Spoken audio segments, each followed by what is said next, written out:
So I will call this meeting to order at 7:07. Well, actually, yeah, the open session. Let the minutes reflect that all members are present. And that brings us to the Pledge of Allegiance.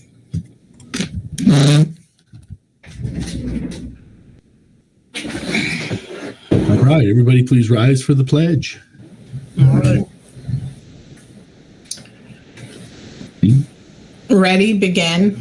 I pledge allegiance to the flag of the United States of America and to the republic for which it stands, one nation, under God, indivisible, with liberty and for all.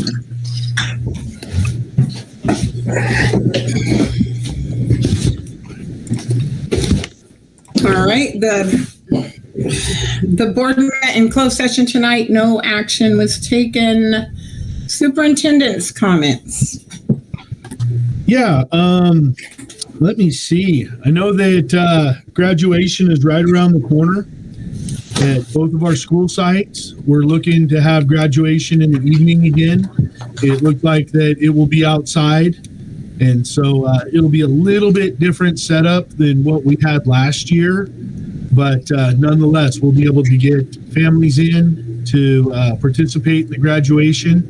Each student's going to receive 6 tickets for families, and if they don't use all 6 tickets, we'll be able to have a pool to where we can get those additional tickets to other families that have a few more. But we had to limit it, because of size restrictions to the event. But we're looking forward to celebrating our 8th graders at the end of this year. Likewise, it's a new LCAP cycle, and that's coming up in June. We've been working really hard on the LCAP, and that's going to help set us forward for the next 3 years. We're going to have a big focus on remediation from this year in distance learning. We're really honing in on the students that struggled academically and how to get them back on track. And also, we're going to focus in on the social emotional well-being of children as well. So that's the 2 superintendent comments that we have. All right. Principal's comments. Ms. Polk, would you like to go first? Sure. Good evening, members of the board and Superintendent Yurkovich.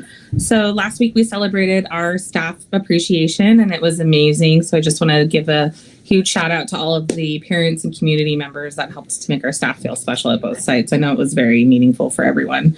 And we've just been working on finishing up staff bridge testing and really gearing up next week for our science tests. And really just coming together, figuring out and planning for next year, all the things that we want to accomplish and how we're going to roll all those things out. Lots of planning and details. Awesome. Mr. Yurkovich. I'd like to share comments? Yeah, I'd like to share my screen really quick. Last year, before we went out on the pandemic, our science classes put together little solar suitcases. So we got a recognition award from the Weiser's Girls School in Kenya. And so when we assembled the solar suitcases, we were able to charge cell phones and things like that with them. So with that, one of the ones that we built was actually installed at the Weiser Girls School in Kenya, and they use it to charge up e-readers, cell phones, laptops, and devices. So I thought that was really cool. And one of these could be the one that the students at Nights in School built. So we just got that information today, and we got the thank you certificate as well. So Nights in School reaching out, halfway across the world, helping people out. That is very cool. Also like to say, in part of our returning to normal, actually was able to sit into a parents club meeting in person in the school gym. So that was a good thing to be able. We're masked up and distanced, but to be able to bring our parents club back together again and meet in person. That's the lifeblood of the Knightson's Parents Club.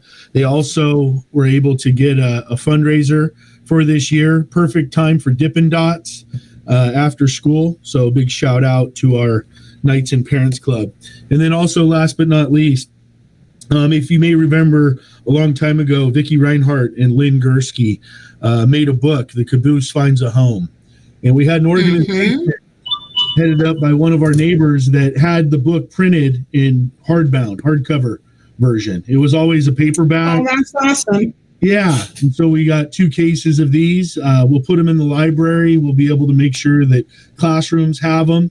I know before we went out on the pandemic, we did the Read Across America Day, where we brought the kinders out to the park and read the story with the caboose. We're hoping to get back into that next year, have Miss Reinhardt and Miss Gursky out and open up the caboose for the kids to climb through. That was something that we did. Yeah. So, yeah, just wanted to share that. Thank you, Mr. Gonzalez, for heading this up and getting these printed for us. That's really great. Yeah, that's a Knightson report. All right. Board member comments. Shall I do this alphabetically? Mr. Baldacci. No, I have none at this time. Ms. Gold. I have I'm none. trying to alphabetize. Nothing tonight. Take me a minute. No comment? All right. Ms. Pastor. No comment. And Ms. Ducati. No comment. All right. And none from me either. Approval of the April 28th and the May 4th, the April 28th minutes and the May 4th study session minutes. I move that we approve the minutes for both of those dates. I'll second that. All there. Do we have a second? We have a motion and a second. All in favor? And Mr. Yurkovich, do you want to do a roll call vote? Roll call. Mr. Baldacci? Aye. Ms. Gold? Or Dr. Gold? Aye. Ms. Pastor? Aye. Ms. Pagati? Aye. And Ms. Williams? Aye. 5 ayes. Motion passes. Do we have a parent-teacher club report? Or was that kind of I did included not in your receive principal's? the club report. I just kind of Okay. folded that ours into the Knightson School Principal report. I did not receive anything All right. from Old Rivers Parent Teacher Club either. Okay. Which brings us to the consent agenda. Anybody have anything they wanted to talk about individually on that? Or do we have a motion? I'll move approval of the consent agenda. Do we have a second? I'll second that. We have a motion and a second. All in favor? Aye. Do another roll call vote. Mr. Baldacci? Aye. Dr. Gold? Aye. Ms. Pastor? Aye. Ms. Pagati? Aye. Ms. Williams? Aye. 5 ayes. Motion passes. Do we have any public input tonight? Good evening, board members. We do not have any public comments this evening. All right. Agenda item number 1, consider approval of the updated superintendent's employment contract. This is one that was moved forward from the last official board meeting that we had. We caught some wording on there regarding the 5 additional days. It said no less than 5 additional days. The correct wording should be no more than 5 additional days. So that was updated in the contract and as presented to you for approval. I can make a motion to approve the superintendent employment contract updated. I'll second it. All right, we have a motion and a second. All in favor? Mr. Baldacci? Aye. Dr. Gold? Aye. Ms. Pastor? Aye. Ms. Pagati? Aye. And Ms. Williams? Aye. number 2, consider approval of the MOU between TA and the school district. So this was a negotiated agreement between our Knights and Teachers Association, KTA, and the district. The agreement recognizes the impacts of working through the pandemic in the 2020-2021 school year. Part of that is our teachers worked a lot from home, even when they were sick or ill, couldn't come into work. And they did not use a number of their no-tell days. So it was a desire for the teachers unit to have their no-tell days rolled forward into next year. And then also there was a 2% off the salary scale one-time bonus for the additional time that they had to put in and work hours they had to put in, shifting into distance learning, shifting into hybrid learning. And so, yeah, it was, that's the tentative agreement between the district and the teachers.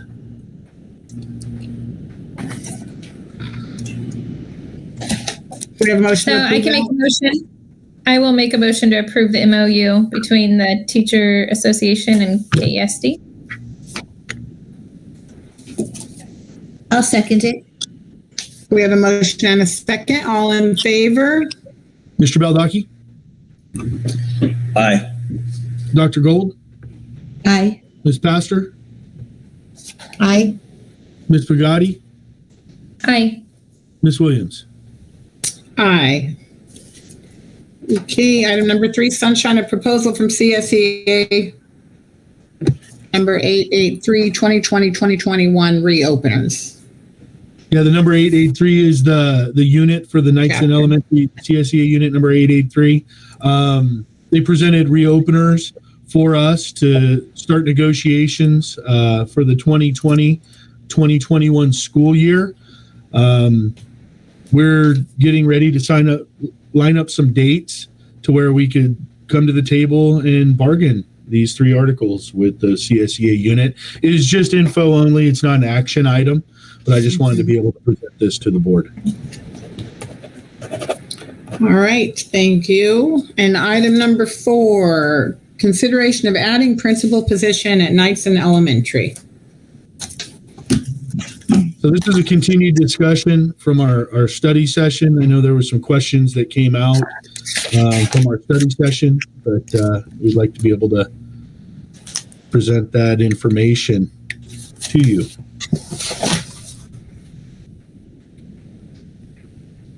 Ms. Friedman. That's what I was going to say. Ms. Friedman, decipher. Does anyone have any questions regarding the worksheet as presented? Yeah, if you could just kind of summarize that. We were basically trying to look at the projection with adding a principal, right? So I see where it's under expenditure, right? But can you just kind of summarize? There's a lot on here. Let me pull that up real quick on my screen.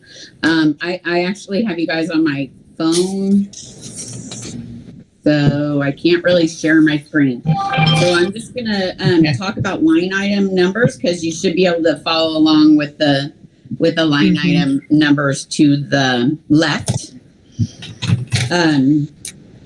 So in our revenues for the 2021 school year, we've talked about it several times. We received a lot of federal funding to deal with the COVID pandemic from the federal government and the state.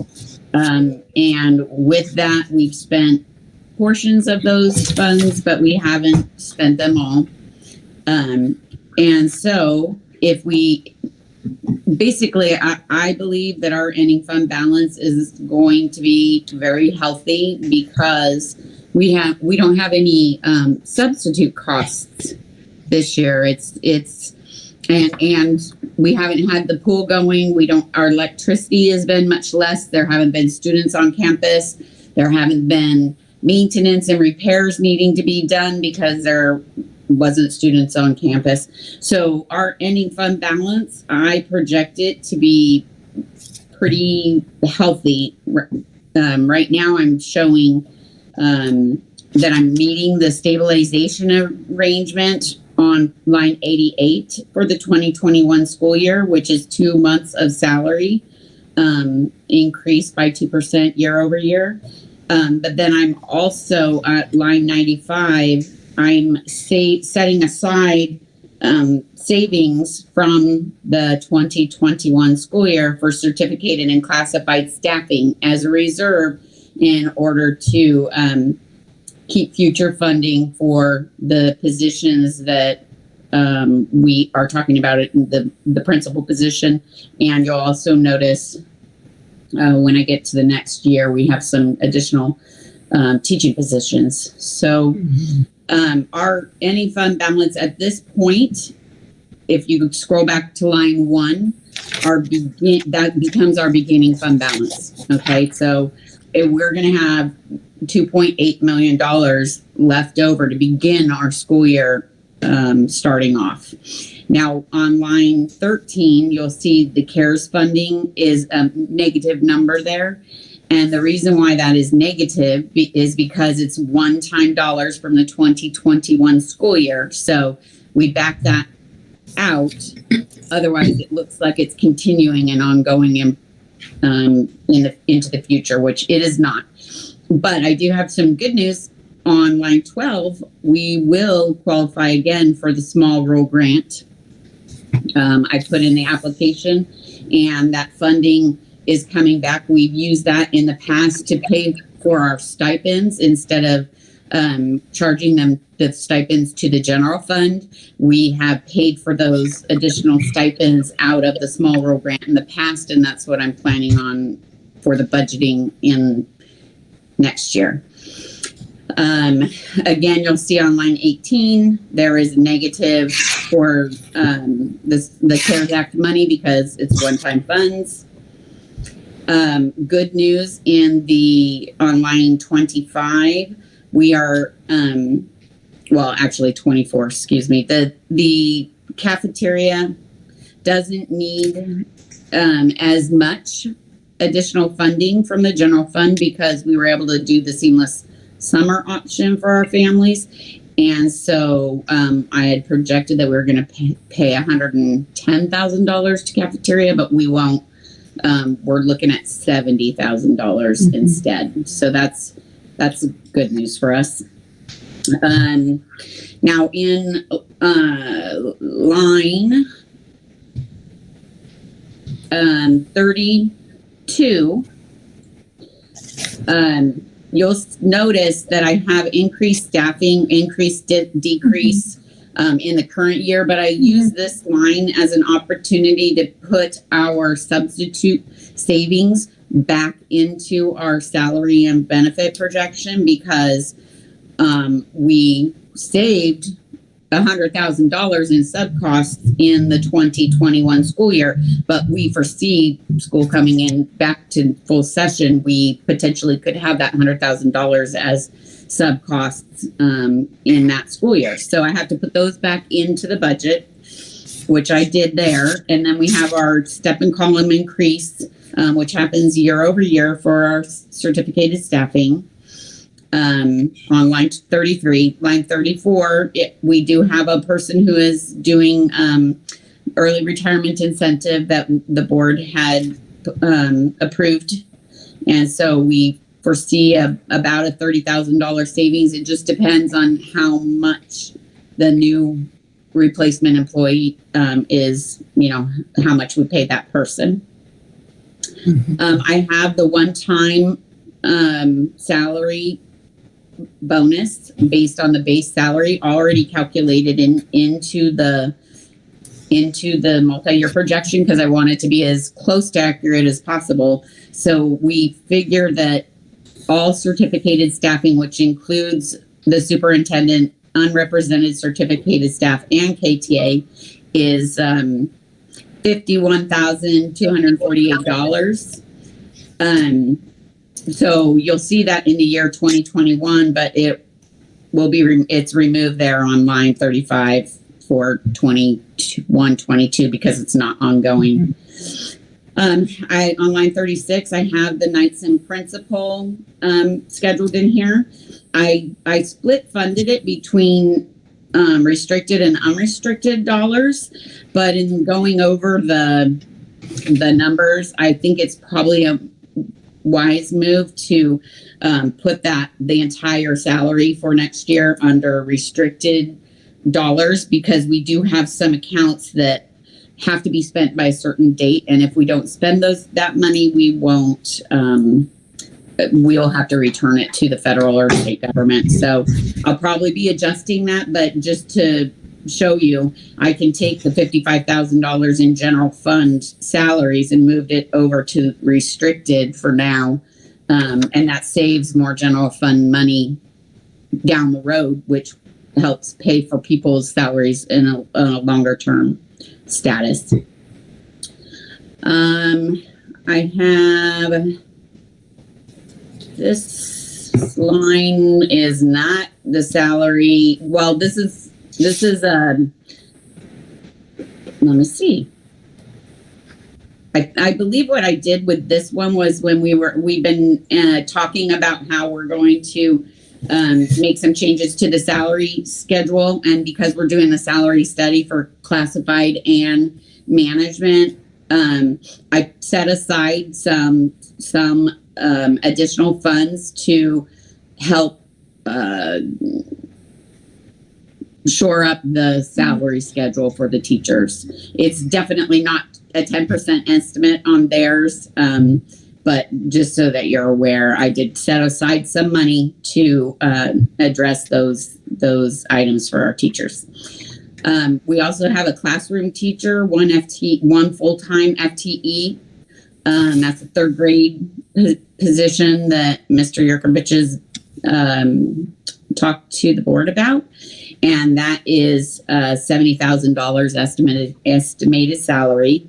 And then our intervention teacher, we're taking 1.2 FTE, adding a 0.2, but taking 1 FTE and moving it to restricted dollars. So that's why these two numbers aren't identical to each other, because there's about $60,000 right now in the general fund that's paying for a teaching position, but they're both moving into restricted dollars. So I know that's technical, but I just wanted to point that out. And then let's see, on the classified salary, again, we have I put back in on line 42 the sub costs, because we would expect to have subs when we're here for full time next year. I have the step and column increases for the employees. We did have attrition for early retirement plan. We had the one time 2%, even though that hasn't been TA'd with that unit yet. I included it just in case. And then we had the salary study potential increase. We don't know what this is going to be. I just estimated $100,000. I can't really tell you if that's certain or not. We're working with School Services of California to get a very tight salary study to try and get the best information that we can with comparison districts to do that salary adjustment. In employee benefits, I've addressed the CalSTRS, CalPERS adjustments for the percentages. I hear that the May revise from the governor may change all of these numbers, especially for the pension reform, because I've been following the news and his press releases, and it seems like he's going to pay down some of the debt that has been transferred out to the school districts. So that's good news for us if it comes to fruition. Have some health and welfare increases and decreases, because we don't know when we get our new certificated staff if they're going to take medical benefits or not. the principal and the superintendent do not get paid medical benefits. So the principal position doesn't cause an increase in that health and welfare. So let's see. And I'll glaze over this books. And I mean, basically, we all know that we spent a ton of money on supplies, cleaning solutions, sneeze guards, access points, wiring, everything that we could to get the kids up and running for distance learning, all the way down to hotspots for families so that the kids could connect with their teachers. We spent a lot of money on that. A lot of it's not obvious because it's spread all over the place, but when it comes into one place, it's pretty substantial. But anyway, those one-time costs, I am subtracting them away because we shouldn't have to buy all of that stuff over again next year. And then the same thing goes with the services and operating costs. We're reducing some of those things, and we have a special education cost savings because our student is moving on to high school. Here's the Fund 13 that I was talking about, where we're not contributing the 110,000. We're contributing 70.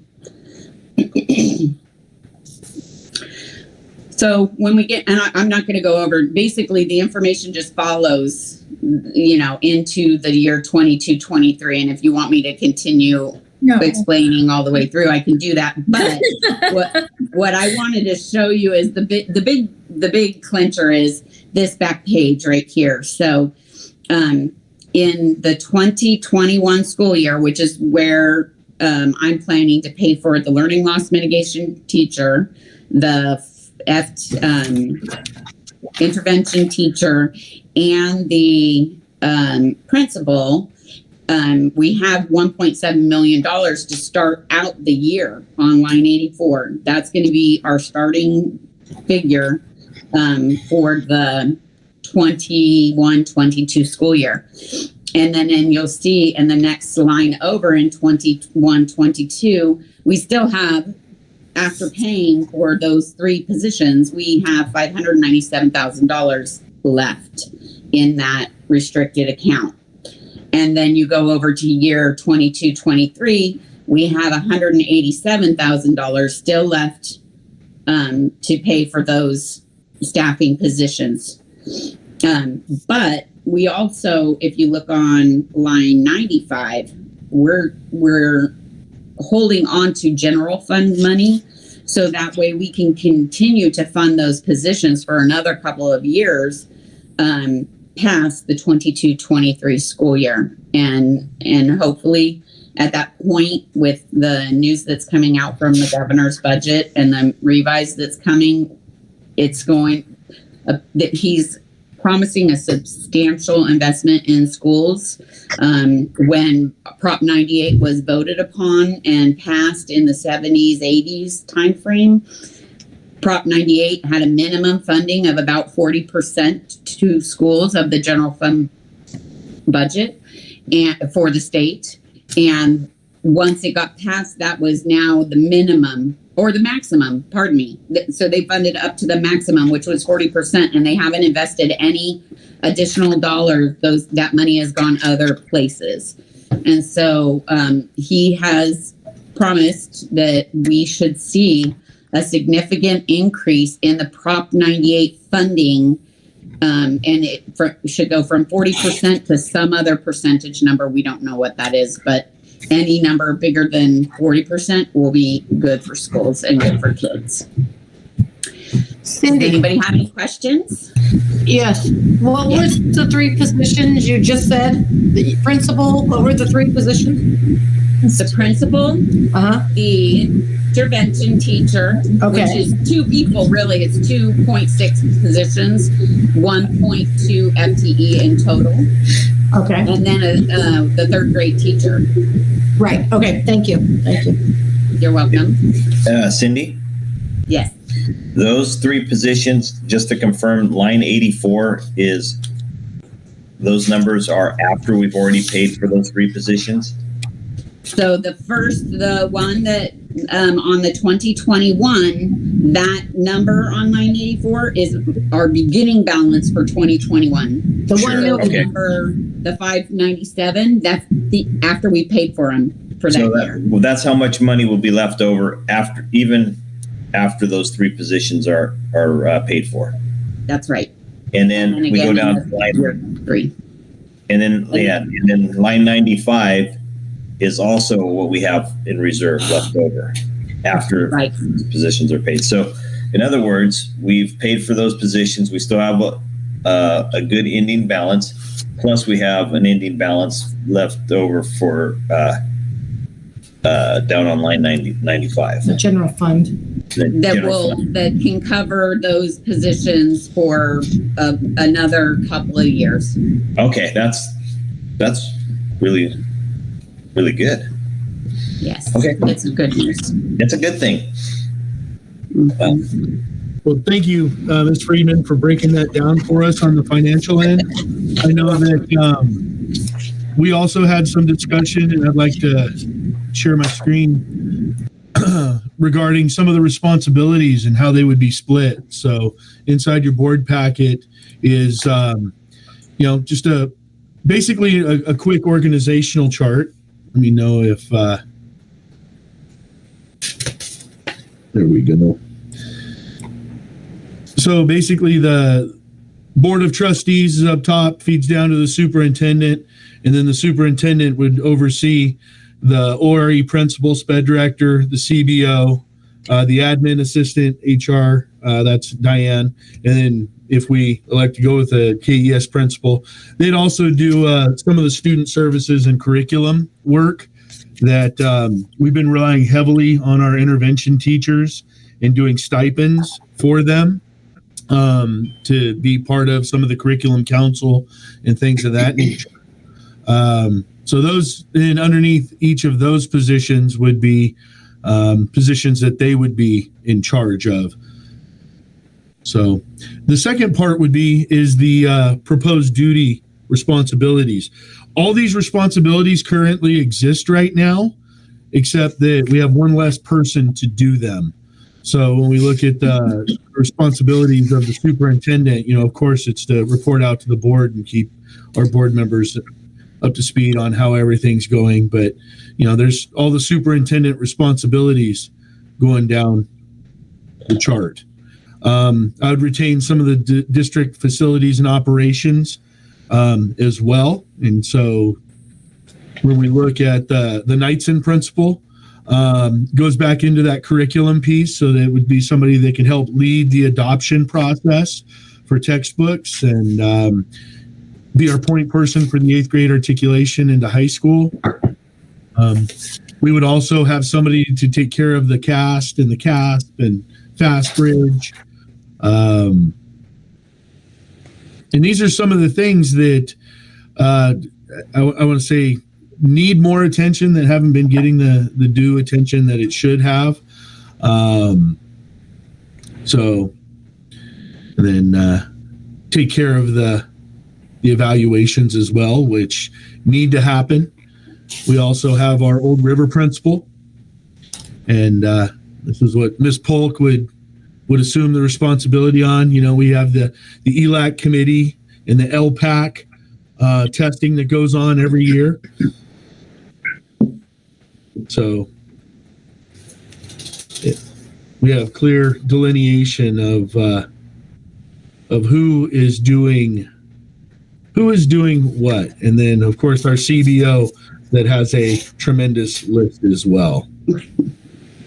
So every time the state and federal government opens their mouth, that list on the CBO side continues to grow. So, but this is all in your packet. This is a proposed organizational chart of duties. And we have the organizational chart as it relates to personnel.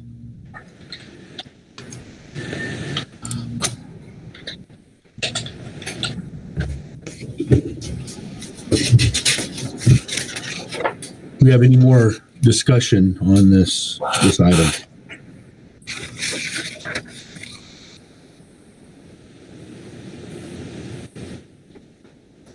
I hear crickets. I think that is enough.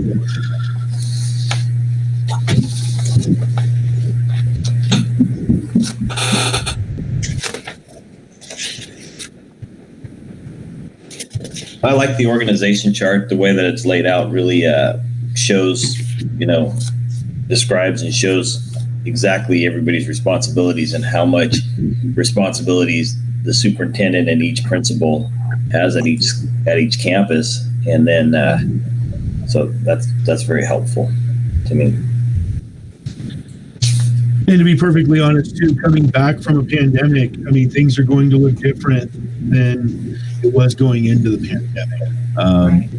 There's going to be times where, either a student is in crisis or a classroom needs the attention of an administrator.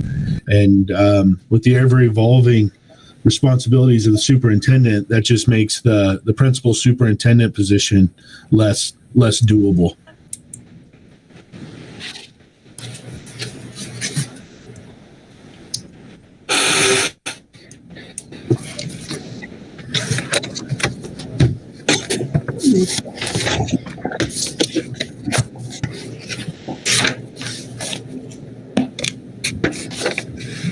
So what, go ahead, Tom.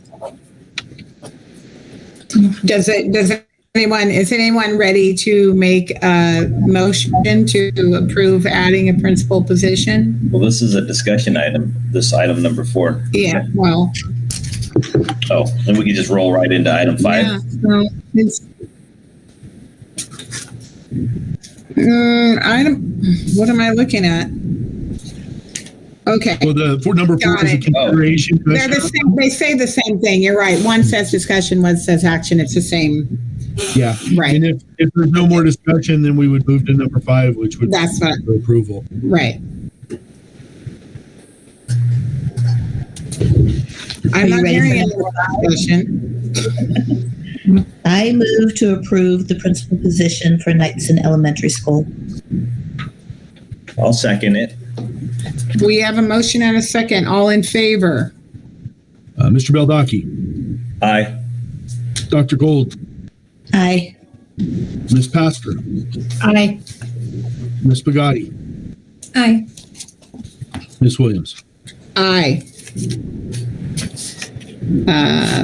Okay, number 6, consider approval of updated board policy and admin regulation number 6173, education for homeless children. So we have to update our board policy regarding the education of homeless children. It basically amends the appeals process of not stopping at the county office of ed, but going to the state level if it comes down to a dispute of whether the child is homeless or not.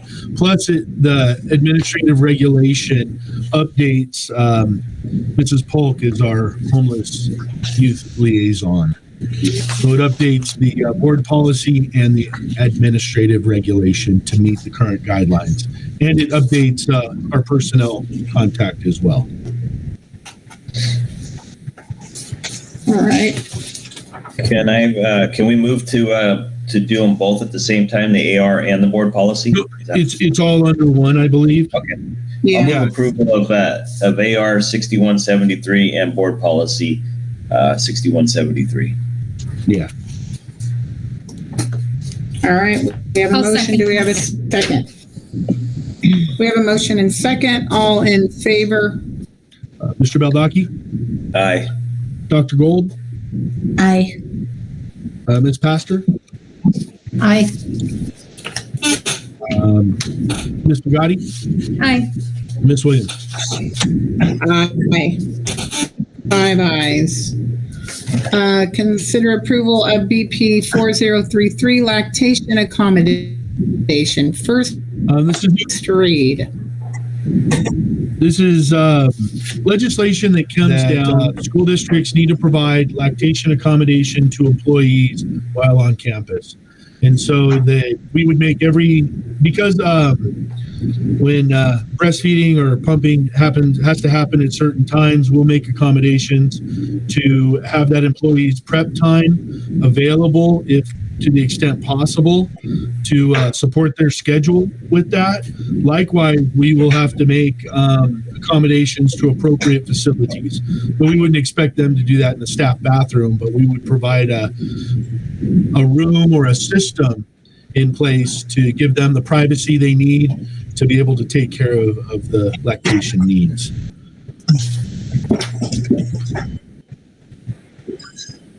I know in one of my former districts, it was something as simple as officially notifying the staff that when the magnetic cow was up on the classroom door, nobody enters. Oh, how cute. Yeah. And so the employee would draw the shades, lock the door, put the cow on the outside, and that let everybody know that privacy was needed at that time. And All right, do we have a motion? I move to approve I'll board policy 4033 lactation accommodation.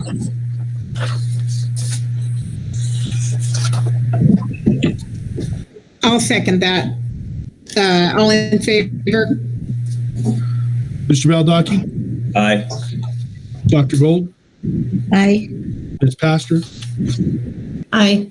Ms. Pagani, Aye. Ms. Williams. Aye. Consider approval of board policy 5146, married, pregnant, or parenting students. First read.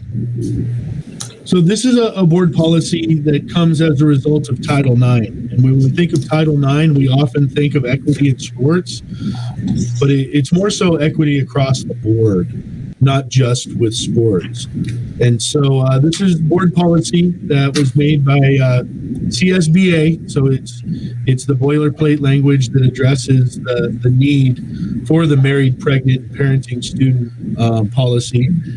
When we think of married and pregnant students, we often think of high school students. But, you know, I have in my experience have had middle schoolers who have become pregnant and actually been a parent during their 8th grade year. So this clearly outlines how the school district will support students in that position. You know, we're not here to judge. We're here to support kids, and sometimes kids are in precarious situations. Life circumstances happen that they happen, and we have to respond. And it's not something that you know, we would kick a kid out of school because they have a child. We have to be able to support them. So this is a first read, but this is standard language that CSBA suggests that school districts adopt to support students in this scenario.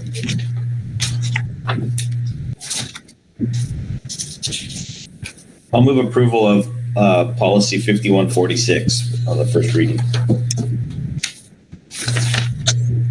I'll second that. We have a motion and a second. All in favor? Mr. Baldacci, Aye. Dr. Gold, Aye. Ms. Pastor, Aye. Ms. Pagani, Aye. Ms. Williams. Aye. All right. Item number 9, consider approval of a 1.0 full-time employee temporary teacher position for the 2021-2022 school year. This is a position that we talked about when we did the budget analysis for the principal position at Knights in School. We are receiving a tremendous amount of federal money to support students with learning loss, also to bring down class sizes. We do have a need for one additional teacher this year, even though our numbers quite aren't what they are right now this year. Next year is what they are this year. We do have a need for the additional teacher to reduce the class size and to support a grade level that just has, quite honestly, a large amount of students. We have a bubble that's moving through. Is this third grade? This is our third grade bubble that's coming through. It is temporary because we are funding this with ESSR funds. So theoretically, if those funds went away, the position would have to go away and we'd have to make other accommodations for the students. But as of right now, the federal government's providing district support for things such as this. So I figure the best route is to make this a temporary position that may very well become regular hours later on down the line. But for right now, it's one-time federal money, and that makes the most sense to have a temporary position with temporary money. Okay. Well, I move we approve the 1 point full-time temporary teacher position for 21-22. Is that the right wording, temporary? Yeah. I don't know, is it? I don't want to get us in temporary for trouble. administration and certificated short-term for classified. Okay. I'll second. My understanding. We have a motion and a second. All in favor? Mr. Beldock. Aye. Dr. Gold. Aye. Pastor. Aye. Ms. Pagani. Aye. And Ms. Williams. Aye. All right. Does anybody have any future agenda items they'd like added? I have a question on a future. I know we have 2 board members, 2 board meetings in June. I only have one on my calendar. When is the second one? Which one is the public hearing? Well, right now, the board meeting that we have in June is June 9th. And I believe in the past that we've had it on the second Wednesday of June. And then I believe, met the very next night to approve the LCAP the next night. I believe that our press release says that we are meeting on June 7th and approving the board on the 9th. I can look that up to be sure. And we'll have the public hearing on the 7th and then the approval on the 9th. Okay, thank you. Yeah. Thank you, Ms. Friedman.